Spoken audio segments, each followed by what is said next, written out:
xotin sizdan pul so'rayapti-da. Oyiga masalan $5000 so'rayapti. Hozirgi vaqtda xotin kishi ko'p pul ishlatadi erkak kishiga qaraganda. Siz yetkazib bera olmaysizmi? Xo'p, nimaga ishlatadi o'sha pulni? O'ziga?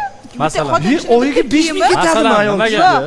Qarang. Masalan, xotin sani boshina suv bitta butikka kirib, kiyinib chiqishi, masalan, kamida $500 bo'ladi. Kamida. Hozirgi zamonda. Siz yetkazib bera olmaysizmi? Qanaqa kiyim u? Siz savollarni berasiz. Ya endi siz qarang. pul beryapsiz-ku xotiningizga. Men masalan qarang. Men Mardikor bozorga chiqib bo'lsa ham, nima qilib bo'lsa ham, qisqasi men oilani, bitta oilani boqa olaman. Bo'ldi, o'sha gap shunda ketyapti. Ayol kishi ishlashiga qarshiman birinchidan, keyin $5000. Primerni aytyapti. 5 bitta Spark. Tushunasizmi o'rtoq? Qaysidir mana shu O'zbekistonimizga bir ayol oyiga bitta Spark yo'q qilyapti. Betiga ishlatyapti. Sharoit erkakda har qanday ahvolda bo'lib qoladi dedingiz. Shunda ayol kishini ishlashga ruxsat beradimi erkak dedingiz-a?